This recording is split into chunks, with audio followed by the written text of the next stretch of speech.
حفاظتی ٹیکوں اور ویکسین کا شرعی حکم. کیا بیماری لگنے سے پہلے شریعت میں علاج کی اجازت ہے؟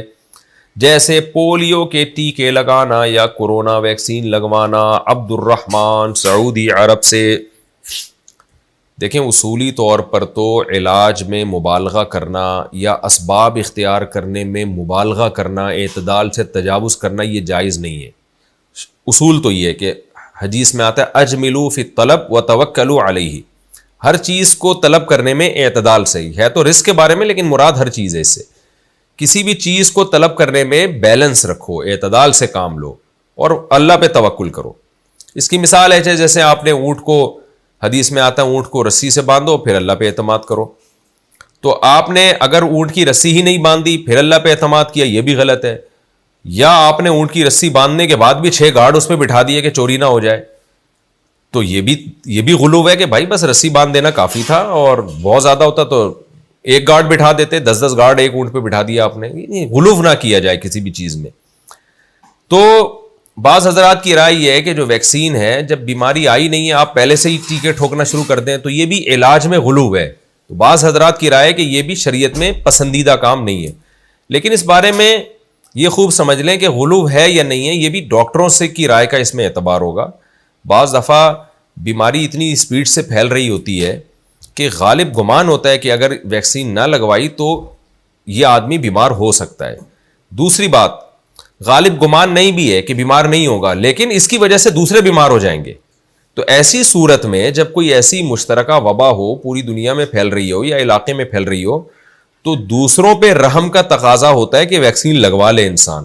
کیونکہ آپ وائرس کو جو ہے نا لوڈ کر کے آپ دوسروں تک ٹرانسفر کر سکتے ہو. آپ خود بیمار نہیں ہوگے، دوسروں چلا جائے گا. تو اس بارے میں ہماری ڈاکٹروں سے بہت ڈیٹیل میں بات ہوئی ہے. تو اس لیے جب کوئی مشترکہ ٹاسک ہوتا ہے نا پوری دنیا میں، اس میں 1.5 اینٹ کی الگ سے مسجد نہیں بنانی چاہیے. یہ کوئی شریعت میں پسندیدہ نہیں. جیسے کووڈ پھیلا ہے تو بھئی اگر آپ ویکسین نہیں لگواتے تو یہ پھر کنٹرول میں نہیں ہوگا. تو ایسے مشترکہ جو امور ہوتے ہیں ان میں پھر لوگوں کو سب کو ایک جگہ جمع ہونا ضروری ہوتا ہے. اس میں مذہبی لوگ اپنی الگ سے وہ بنا لیں کہ نہیں جی ہم بیماری آئی نہیں ہے تم کیوں ٹیکہ لگا لیں. تو انفرادی طور پر تو اس کی گنجائش ہے، یعنی یہ کوئی بری بات نہیں ہے بلکہ توکل کی علامت ہے. لیکن آپ اس دنیا میں اکیلے تو نہیں رہتے نا، آپ کے ساتھ تو پوری دنیا رہتی ہے. تو آپ کی وجہ سے وائرس وہ دوسروں میں پھیلے گا. تو ایسی صورت میں مل کے اس بیماری کے خلاف لڑنا اور دفاع کرنا یہ پھر اخلاقی ذمہ داری بن جاتی ہے. اور ایسی اخلاقیات کی شریعت بھی تعلیم دیتی ہے، ترغیب دیتی ہے کہ آپ اجتماعی چیزوں میں 1.5 اینٹ کی الگ سے مسجد نہ بنائیں. اور ہمیں صحابہ کرام کی سیرت میں بھی ملتا ہے کہ جب اس طرح کی وبائیں پھیلی تھی تو انہوں نے سب نے اجتماعی کوششیں کی تھیں.